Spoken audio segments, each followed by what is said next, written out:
नमस्कार मित्रों, आज हमारी की कॉन्सेप्ट सीरीज में हम एक ऐसे मोड पर आ चुके हैं जिसमें हमने कई सारे इंपॉर्टेंट की कॉन्सेप्ट डिस्कस किए इन कॉन्टेक्ट टू और in relation to industrialization labour law, जो कि खासकर आपके एग्जाम यूपीएससी, ईओ, एओ और एपीएफसी के लिए इंपॉर्टेंट है। और आज इस मोड पे हम एक नया रास्ता पकड़ेंगे और नया रास्ता तय करेंगे और आज ये भी देखेंगे कि जो न्यू लेबर कोड है, ठीक है, जो न्यू लेबर कोड 2020 में गवर्नमेंट ने अनाउंस के जो अभी इम्प्लीमेंटेशन के प्रोसेस में है वे एट वेरियस स्टेजेस, उसके आने से क्या चेंजेस आने वाला है उन की कॉन्सेप्ट्स में जो हम ऑलरेडी डिस्कस कर चुके हैं। नाउ बहुत से स्टूडेंट्स के ये क्वेश्चंस रहते हैं कि सर ओल्ड एक्ट करने हैं या न्यू लेबर कोड करना है।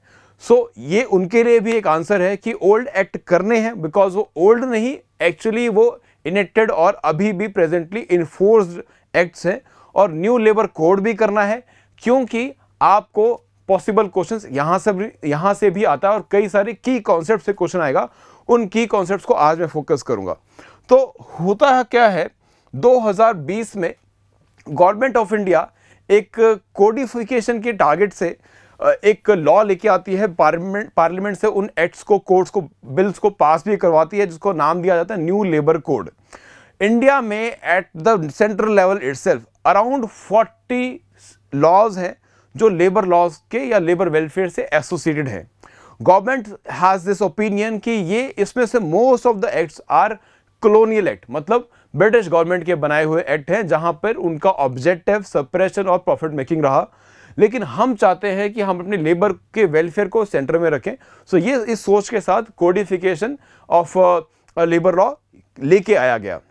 नाउ इस ऑब्जेक्टिव में ये बात क्लियर की गई कि जो हम जितना कैटेगराइज कर सके लेबर वेलफेयर के लेजिस्लेशन को उतना बेटर। तो 4 भागों में इन सारे एक्ट को डिवाइड किया गया और हर एक एक्ट का जो मेन ऑब्जेक्टिव है उसके अकॉर्डिंग उसको एक पर्टिकुलर पार्ट में डिवाइड कर दिया है। जैसे कोड ऑन वेजेस के नाम से हमारे पास एक कोड है जिसमें आपने सारे वेजेस से एसोसिएटेड, बोनस से एसोसिएटेड, पेमेंट से एसोसिएटेड जो है लॉस को एक जगह पे सबस्यूम कर दिया, जिसमें आपका minimum wages act, payment of wages act, bonus act and equal remuneration act जैसे एंड ऐसी कुछ और भी एक्ट जो हैं वो इसमें सबस्यूम कर दिए गए कोड ऑन वेजेस में। एंड ऐसी you have other 3 acts also like labour code on occupational safety, health and working condition. इसमें आपने बड़े इंपॉर्टेंट एक्ट जैसे factories act 1948, mines act and dock worker safety, health and welfare act इनको add किया। And ऐसे ही वो act जो कि मालिक और कामगार या फिर वर्कर्स के बीच में, वर्कर्स और मालिक के बीच में, एम्प्लॉयर और एम्प्लॉई के बीच में रिलेशनशिप स्टैब्लिश करता है, उन सबको एक एक्ट में कोडिफाई कर दिया। That is your code on industrial relations. Now इसमें आपका trade union act, standing orders and industrial dispute act जैसे इंपॉर्टेंट एक्ट सबसूम किए गए। ऐसे ये मेन एग्जांपल्स है जो मैं यहाँ पे आपको दिखा रहा हूँ। जैसे मैंने बताया अराउंड 40 एक्ट्स हैं ऐसे जिनको सबसूम किया गया है और different sources refer differently, otherwise 29 का भी रेफरेंस आता है। Then we have labour code on social security, जिसमें सोशल वेलफेयर से रिलेटेड जितने भी एक्ट थे ड्यूरिंग द एम्प्लॉयमेंट और आफ्टर द एम्प्लॉयमेंट। जैसे ड्यूरिंग द एम्प्लॉयमेंट आपके कई सारे बेनिफिट्स हो जाते हैं, एम्प्लॉयज स्टेट इंश्योरेंस कॉर्पोरेशन जो आपको इंश्योरेंस प्रोवाइड करता है, हेल्थ इंश्योरेंस भी इसमें कवर हो जाती है। एंड ऐसे ही EPFO ऑर्गेनाइजेशन जिसमें बनी, जिस एक्ट के थ्रू बनी वो एक्ट EPFO या employees provident fund miscellaneous provisions act जो है वो भी इसमें कवर है। And the maternity benefit and other acts are also been covered in this. तो इस तरह से 4 कोड्स गवर्नमेंट लेके आई जिसमें उन्होंने सारे एक्ट्स को सबस्यूम कर दिया है। गवर्नमेंट की मंशा या एम्बिशन यही है कि इनको जल्दी जल्दी इंप्लीमेंट किया जाए, but as of now they are not implemented, they are at various stages. जैसे अभी इनकी प्री नोटिफिकेशन जो है हर एक स्टेट गवर्नमेंट ने इशू कर दिया, most of the state government ने इशू कर दिए और देखते हैं शायद इस ईयर में हमारे पास न्यू लेबर कोड जो है इंप्लीमेंट हो जाए और जो ऑलरेडी इन्फोर्स्ड एक्ट है वो वापस ले लिए जाएं। तो आज की इसकी कॉन्सेप्ट सीरीज में मैं दीपक ठाकुर आपको लेक्चर नंबर 8 है आज हमारा, और आज हम इसी कोड को या इन चारों कोड में दी गई कॉमन डेफिनेशंस या कॉमन कॉन्सेप्ट से बात करेंगे। एंड सो हमारा टॉपिक है न्यू लेबर कोड 2020। सो आज हम कॉमन प्रोविजंस की बात करेंगे और उसके बाद वन बाय वन हम हर एक एक्ट की स्पेसिफिक प्रोविजंस की भी बात करेंगे। सो आज के हम टॉपिक में डिस्कस करने वाले कॉमन डेफिनेशन, जो इन चारों एक्ट में कॉमन डेफिनेशंस हैं। देन हम बात करेंगे कि जैसे हमने क्लोजर, ले ऑफ और रिटेंचमेंट के प्रोविजन डिस्कस किए थे in your industrial dispute act, तो उस एक्ट में और इस न्यू लेबर कोड में क्या चेंजेस आए हैं या इन प्रोविजंस में क्या चेंजेस हो जाएगा न्यू लेबर कोड आने से, वो आज हम डिस्कस करने वाले हैं। वैसे तो उन वीडियोस में भी मैंने आपको इसका एक्सप्लेनेशन दिया है, बट उसको फिर से कवर अप कर लेंगे। And then will talk about the negotiating union और नेगोशिएटिंग काउंसिल। ये क्या होता है? ये नए वर्ड्स हैं जो एग्जाम में बहुत ही पॉसिबल क्वेश्चंस बन जाते हैं इस बार के लिए, ठीक है। और इनमें से आज हम डिस्कशन करने वाले हैं, एक क्वेश्चन तो ऑलरेडी आपका लास्ट ईयर ही पूछ लिया गया था इन द एग्जामिनेशन से, जो अभी ईओ एओ का एग्जामिनेशन लास्ट हुआ उसमें क्वेश्चन आ भी चुका है, तो उसे भी देखेंगे। And then will talk about the provisions associated with strikes and lockout, ठीक है। उसमें क्या चेंजेस आए उन पे मेरा फोकस रहेगा। तो अगर आपको इन डेफिनेशंस में से किसी भी ऐसी डेफिनेशन का मीनिंग नहीं पता है अभी तक, तो हमारी जो इससे पहले 7 लेक्चर्स हो चुके हैं इस सीरीज में की concepts in industrial labour law, उनमें आप फिर से जाकर उनको देख सकते हो, तब आपको क्लैरिटी मिल जाएगी। क्योंकि आज मेरा जो मेन फोकस होगा न्यू लेबर कोड में आने वाले प्रोविजंस या चेंजेस क्या लेके आने वाला ये एक्ट, उन की कॉन्सेप्ट्स में उन पर मैं फोकस करने वाला हूं। तो सबसे पहले हम बात करेंगे कॉमन फीचर क्या है न्यू लेबर कोड में। तो इनमें 2 डेफिनेशंस हैं जो सबसे मैं शुरुआत करूंगा। एक डेफिनेशन है appropriate government for central PSUs. Appropriate government ये वर्ड जो है हर लेबर कोड में या कई सारे और एक्ट में भी यूज किया जाता है। लेबर कोड जो कई सारे लेबर लेजिस्लेशन से एसोसिएटेड एक्ट हैं उनमें एप्रोप्रिएट गवर्नमेंट वर्ड आता है, क्योंकि एक्ट एक ही है, इसको स्टेट गवर्नमेंट में अप्लाई करने का तरीका बदल जाता है। जैसे कि अगर शुगर इंडस्ट्री है तो उस पर जो रूल्स रेगुलेशन लगते हैं वो स्टेट गवर्नमेंट के लगते हैं, बिकॉज एग्रीकल्चर से एसोसिएट करता है। लेकिन रेलवे हो गया, माइंस हो गई, वाटरवेज हो गई, इस पे जो एक्ट लगता है वो सेंट्रल गवर्नमेंट का लगता है या सेंट्रल गवर्नमेंट की अथॉरिटी मानी जाती है, उनकी पावर में आता है। सो ऐसे में जब एक्ट को अप्लाई किया जाता है तो उसमें एक वर्ड ऐड कर दिया जाता है एप्रोप्रिएट गवर्नमेंट। तो इसका मतलब है कि अगर स्टेट गवर्नमेंट एप्रोप्रिएट गवर्नमेंट है या ये इंडस्ट्री स्टेट गवर्नमेंट के अंडर आती है, तो स्टेट गवर्नमेंट ही देखेगी कि इस एक्ट के इस प्रोविजन को कैसे अप्लाई करना है। ऐसी अगर कोई प्रोविजन है विद रिस्पेक्ट टू रेलवेज या रेलवे वर्कर्स के कॉन्टेक्स्ट में कोई प्रोविजन है, तो उसको चेंज करने का या उसमें उस प्रोविजन को इंप्लीमेंट करने की रिस्पॉन्सिबिलिटी आ जाती है with the central government. And ऐसे ही बाकी सभी केसेस में जहां पर स्टेट गवर्नमेंट और सेंटर में डिवाइडेड है सब्जेक्ट्स, ठीक है, as per your constitution. Now so appropriate government for PSUs, इसमें एक बड़ा चेंज आया बिकॉज जो सेंट्रल पीएसयूज हैं, बिकॉज सेंटर की कंपनीज हैं, तो इट इज ऑब्वियस कि उस पर सेंट्रल गवर्नमेंट के रेजिस्ट्रेशंस या एम्प्लॉयमेंट रूल्स जो है लगते हैं। लेकिन अब क्या हो रहा है इंडिया में, हम कई सारी कंपनीज को जो है प्राइवेटाइज कर रहे हैं, ठीक है, या उसमें हम लिक्विडेट कर रहे हैं गवर्नमेंट के फंड्स को, जिसकी वजह से गवर्नमेंट की जो ओनरशिप है वो रिड्यूस हो जाती है। और खासकर यहाँ पे मैं जिक्र करूंगा जब ओनरशिप जो है वो 51% से नीचे आ जाए, जब वो 51% से नीचे आ जाए तब प्रॉब्लम आती है कि अब ये गवर्नमेंट का पीएसयू भी उसकी डेफिनेशन से बाहर चला जाता है, गवर्नमेंट की ओनरशिप से बाहर चला जाता है एटलीस्ट। तो उसको हम गवर्नमेंट की ओनरशिप नहीं मानेंगे। तो अगर गवर्नमेंट की ओनरशिप नहीं है, सेंट्रल गवर्नमेंट की ओनरशिप नहीं है, तो क्या फिर भी ये जो एक्ट है या इसमें दिए गए प्रोविजंस है वो सेंट्रल गवर्नमेंट अप्लाई करवा सकती है या नहीं?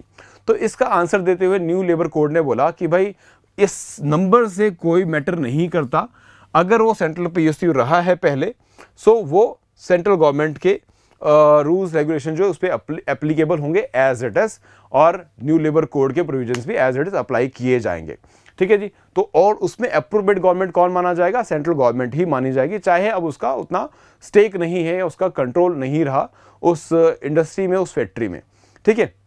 नाउ ऐसे ही एप्रोप्रिएट गवर्नमेंट कुछ और एस्पेक्ट में, तो सेंट्रल पीएसयूज की बात होगी, तो ऐसे कुछ और भी आपके डिपार्टमेंट्स हैं, जैसे रेलवे हो गया, माइनिंग हो गया, टेलीकॉम हो गया या बैंकिंग सेक्टर, तो इनके लिए भी प्रोविजन बनाया गया कि भाई इन पर भी गवर्नमेंट, सेंट्रल गवर्नमेंट ही जो है वो रेगुलेटिंग अथॉरिटी रहेगा। नाउ रेगुलेटिंग अथॉरिटी के लिए यहाँ पे एक अलग वर्ड भी यूज किया जिसको बोला गया controlled industry. Now controlled industry की डेफिनेशन, कंट्रोल्ड इंडस्ट्री होता क्या है? इसको डिफाइन करता है code on occupational safety and industrialization. ये दोनों में ही मेंशन किया गया है about the code your controlled industries, because ये इंडस्ट्रीज कुछ ऐसी हैं जो इंडिया के economic development, infrastructure, energy availability या रिक्वायरमेंट से जुड़ी हुई है। तो ऐसे में इनको इन पे रूल रेगुलेशंस टाइट रखने के लिए इनके लिए भी कंट्रोलिंग इंडस्ट्री की कैटेगरी में इनको डाल दिया गया। और कंट्रोलिंग इंडस्ट्री के लिए बोला गया कि जैसे कि ये सारी कंपनीज जो है ये कंट्रोलिंग इंडस्ट्री के कैटेगरी में डाल दी। अब एक बार कंट्रोलिंग इंडस्ट्री के कैटेगरी में इसको डाल दिया तो इसके लिए अप्रोप्रिएट गवर्नमेंट जो है वो सेंट्रल गवर्नमेंट बन जाएगा। So for controlled industries central government will be the appropriate government. ठीक है, will be the appropriate government as it is, as simple as it is. और क्यों किया जा रहा है? In the public interest, because ये सारी सर्विसेज जो है कंट्रोल्ड इंडस्ट्री में दी जाने वाली सर्विसेज जो है ये पब्लिक इंटरेस्ट में आती हैं। और अगर कोई नई सर्विस ऐड करनी है तो भी सेंट्रल गवर्नमेंट उस सर्विस को बाय सेंट्रल एक्ट ऐड कर सकता है under the definition of controlled industry. ठीक है, नाउ ये आपको इस एग्जाम में ईओ, एओ और एपीएफसी में आने वाले क्वेश्चंस हैं। ठीक है, जिसमें आपसे कंट्रोल इंडस्ट्री की डेफिनेशन पूछ ली जाती है, आपसे अप्रोप्रिएट गवर्नमेंट पूछ लिया जाता है कि इस इंडस्ट्री में अप्रोप्रिएट गवर्नमेंट कौन है या इस एक्ट को अप्लाई करने के लिए अप्रोप्रिएट गवर्नमेंट कौन है। तो ये आपको क्लियर होना चाहिए। आगे चलते हैं इसके बाद। नाउ बात करेंगे हमारे कोड ऑन इंडस्ट्रियलाइजेशन 2022 की। नाउ इस 2020 की माफ़ कीजिएगा, सो इस कोड में कुछ और भी डेफिनेशंस आई जो यूनिवर्सली बाकी भी इस प्रोविजन से में अप्लाई की जाती है। इसमें दो प्रोविजन खासकर हम बात करेंगे। सबसे पहली बात है वर्कर की डेफिनेशन।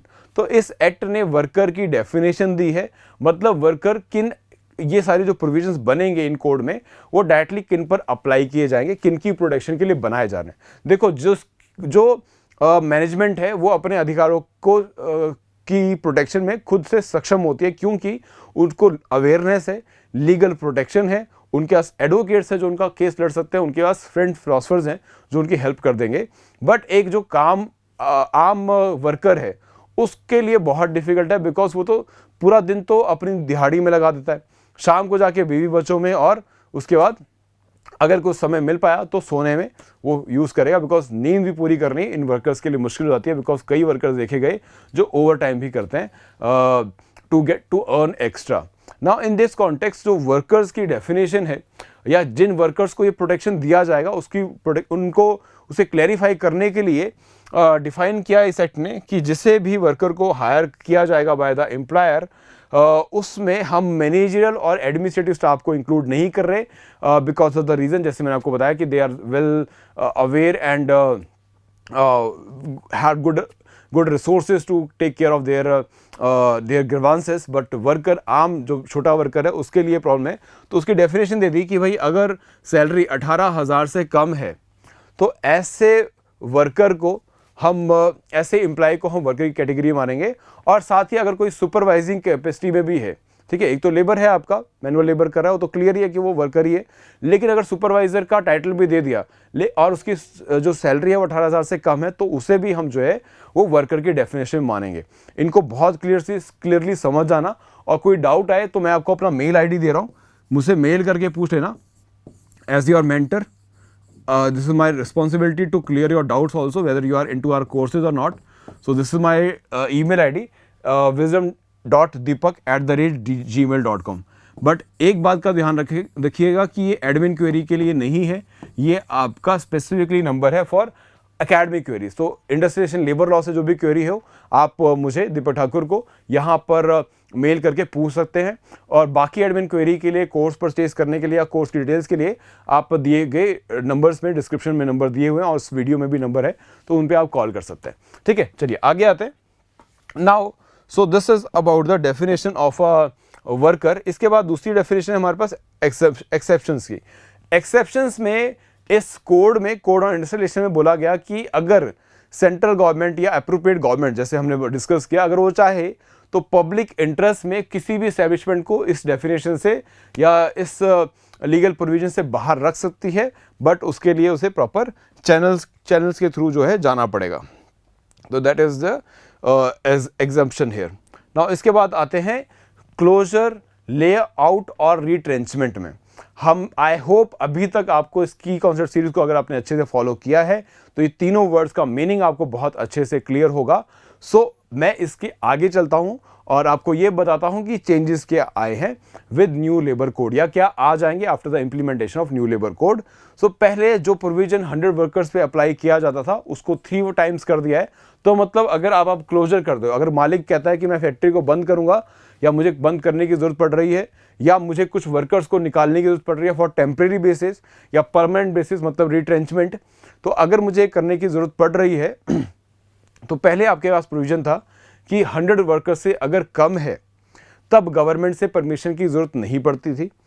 हाँ, कंपनसेशन आपको एज इट इज देना पड़ेगा लेकिन गवर्नमेंट से परमिशन की जरूरत नहीं पड़ती थी। और अगर 100 से ज़्यादा है तब गवर्नमेंट से परमिशन लेना पड़ता था कि क्या मैं फैक्ट्री बंद कर दूं, क्या मैं इतने वर्कर्स को ले ऑफ करना चाह रहा हूं, आप इजाज़त देंगे, या रिट्रेंचमेंट में इतने वर्कर्स को मैं निकालना चाह रहा हूं, क्या आप इजाज़त देंगे। क्योंकि 100 से मतलब ज़्यादा लोग हैं एम्प्लॉयड तो फैक्ट्री बड़ी है, तो इकोनॉमिक एक्टिविटीज़ और कईयों का सोशल सिक्योरिटी या रोजी रोटी जाती है वर्कर्स की, तो इसलिए गवर्नमेंट का इंटरवेंशन ज़रूरी है इसमें, बिकॉज मालिक भी अपनी मनमानी पे ना आए, इसलिए ज़रूरी किया गया था 100 से ऊपर के लिए।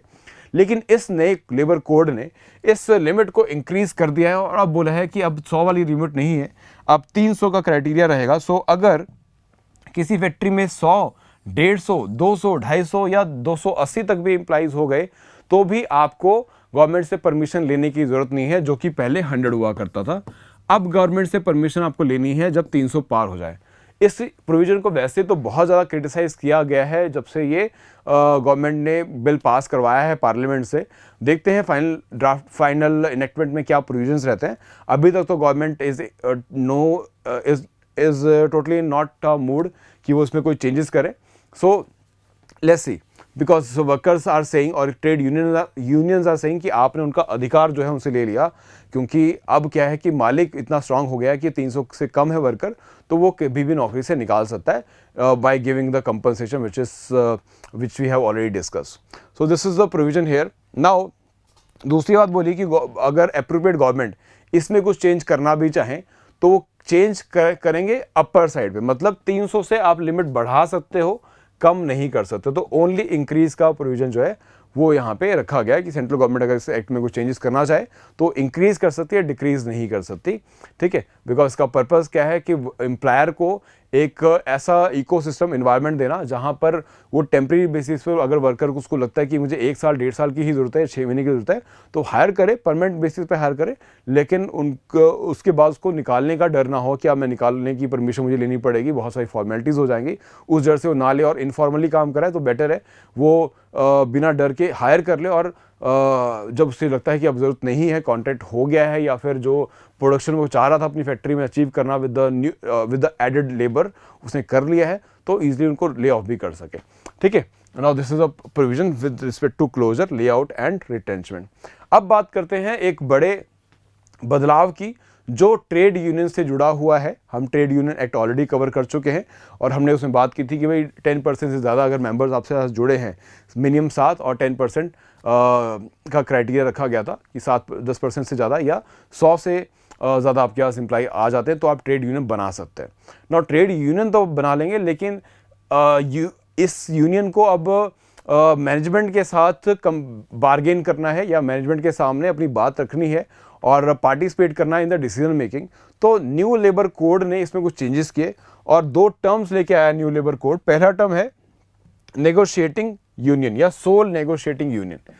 सोल नेगोशिएटिंग यूनियन का मतलब है एक फैक्ट्री में एक ही एक यूनियन जिससे एम्प्लॉयर बात करेगा फेस टू फेस, ठीक है, और उसको डिसीजन मेकिंग का पार्ट बनाएगा। बिकॉज 10% करके अगर आप वर्कर्स के यूनियन बना लेंगे तो हो सकता है कि एक फैक्ट्री में जहां पर आपके यहाँ 200 एम्प्लॉय हैं तो वहां पे 20-20 करके आपके यहाँ 10 जो है यूनियन बन जाए, तो आप किससे बैठेंगे और 10 लोगों को टेबल बिठा के क्या ही रिजल्ट निकलेगा डिस्कशन का।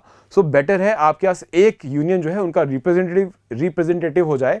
सो ऐसे में कॉन्सेप्ट लेके आया गया इस न्यू लेबर कोड में ऑफ सोल नेगोशिएटिंग काउंसिल, और बोला गया कि अगर कोई ट्रेड यूनियन ऐसी है जिसके पास 50 से या 51% से ऊपर एम्प्लॉइज मेंबर बने हुए, अगर 51% 51 या 51% से ज़्यादा एम्प्लॉयज़ उसके मेंबर हैं, उस ट्रेड यूनियन के मेंबर हैं, तो उसको सोल नेगोशिएटिंग यूनियन माना जाएगा और उससे ही एम्प्लॉयर जो है वो डिसीजन मेकिंग में उसको पार्टिसिपेशन लेगा, उसी से राय लेगा।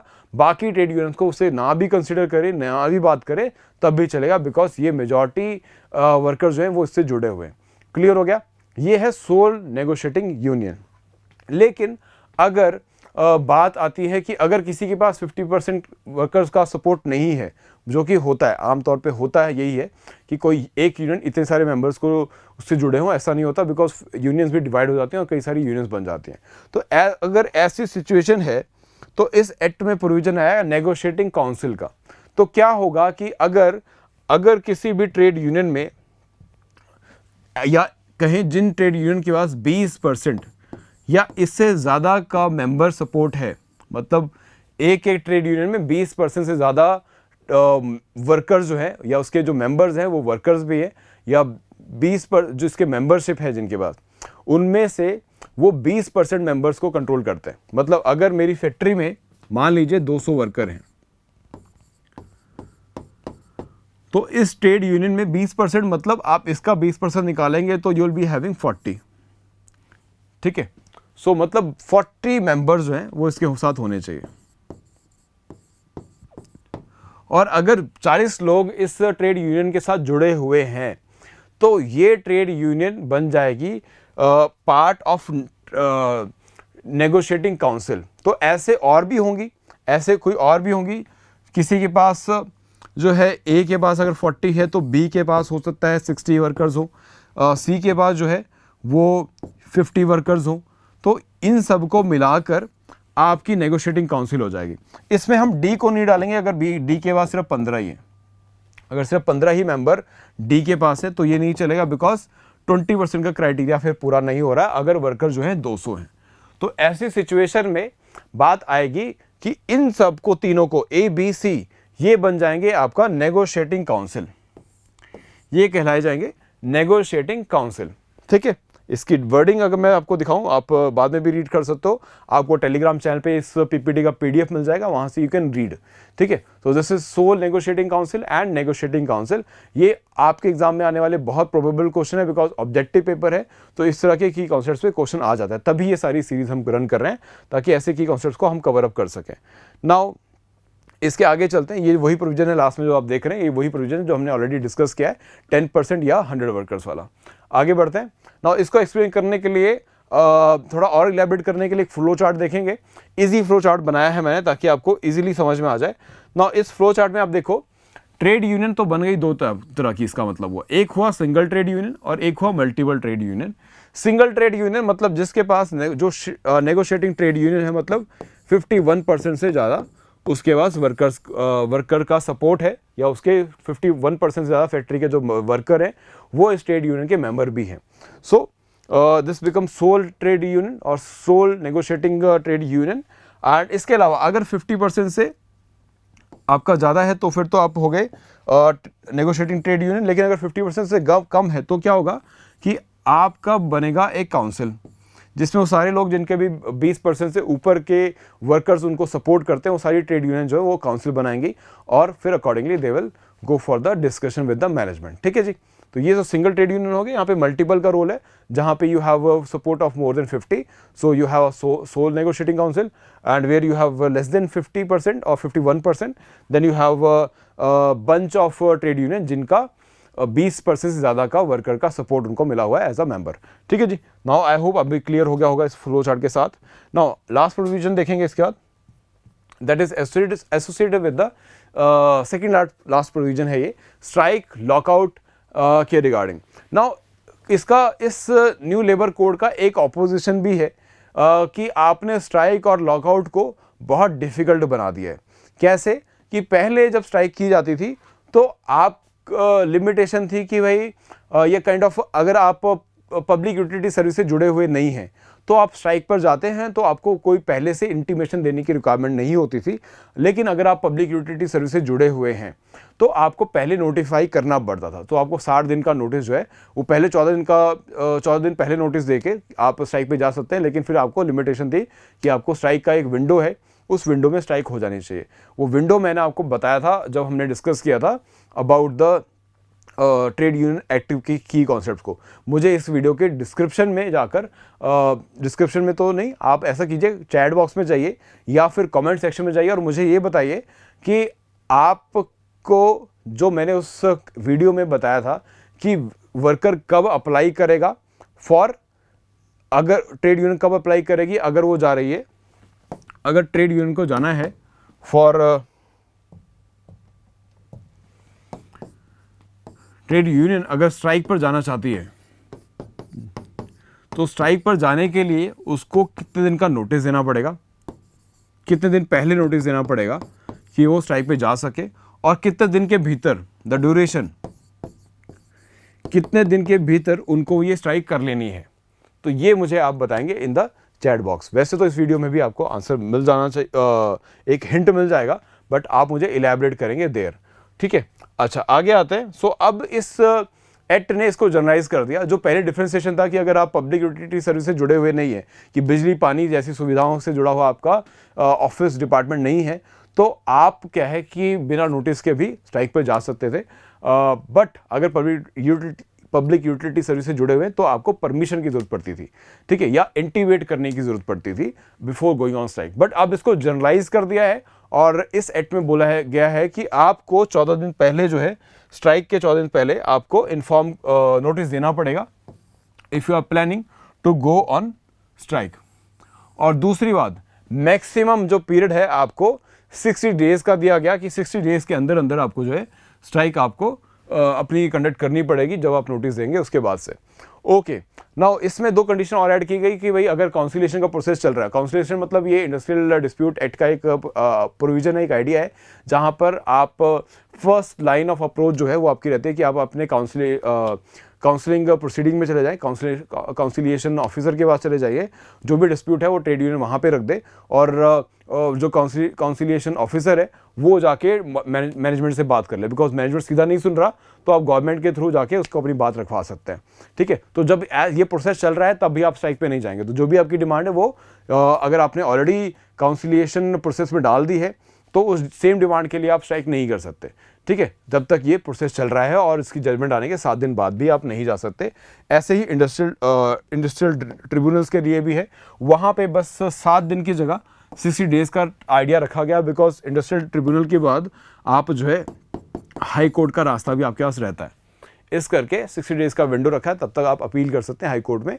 तो this is the idea you have respect to strikes, lockdown, and कैसे ये डिफिकल्ट बना दी गई है, बिकॉज पहले ऐसी लिमिटेशन नहीं थी। जो आपका इंडस्ट्रियल डिस्प्यूट एक्ट है 1947, उसमें ये प्रोविजन सिर्फ जो है अप्लाई किया जाता था on the public utility services, सिर्फ पब्लिक यूटिलिटी सर्विस पे पहले ये प्रोविजन अप्लाई होता था। अब जो कि सभी तरह के ट्रेड यूनियंस पे अप्लाई हो गया, सभी तरह की इंडस्ट्रीज में पर अप्लाई कर दिया गया है। आगे चलते हैं। नाउ इसके बाद हमारा लास्ट पार्ट है, that is power to the government to modify और रिजेक्ट ट्रिब्यूनल ऑर्डर। अब कई बार ट्रिब्यूनल्स कुछ ऐसे जजमेंट दे देते हैं जो गवर्नमेंट को इम्प्लीमेंट करवाना मुश्किल हो जाता है। तो ऐसे में इस एक्ट में ये प्रोविजन रखा गया कि अगर गवर्नमेंट चाहे तो थोड़ा डिले कर सकती है वाइल एड्रेसिंग और वाइल इम्प्लीमेंटिंग द ऑर्डर्स जो अवार्ड दिया by the high court, not by high court but by the tribunals. अगर ट्रिब्यूनल्स ने कोई जजमेंट दिया है, या जिसको अवार्ड बोला जाता है, अगर ट्रिब्यूनल कोई जजमेंट पास करता है, कोई ऑर्डर पास करता है, तो उसको अवार्ड बोला जाता है, जो कि अगर फेवरेबल है टू द ट्रेड यूनियन और द वर्कर। सो ऐसे में गवर्नमेंट अगर चाहे तो उसको थोड़ा सा डेफर कर सकती है, कुछ समय के लिए डेफर कर सकती है। वो समय जो है वो बताया गया 30 डेज, उसका क्राइटेरिया रखा गया कि 30 डेज के लिए वैसे तो विदिन 30 डेज अप्लाई करना होता है आपको, जो भी ट्रिब्यूनल का ऑर्डर है उसको 30 दिन के अंदर अंदर अप्लाई करना होता है, लेकिन गवर्नमेंट इसको डेफर कर सकती है। डेफर करने के लिए उसको रीज़न देने होंगे, और ये रीज़न जो है वो उसके फाइनेंशियल कंस्ट्रेंट से एसोसिएट हो सकते हैं कि ऐसा कोई जजमेंट या ऑर्डर निकला बाय द ट्रिब्यूनल जिसको दिए पैसा देने के लिए काफ़ी सारा एम्प्लॉय है।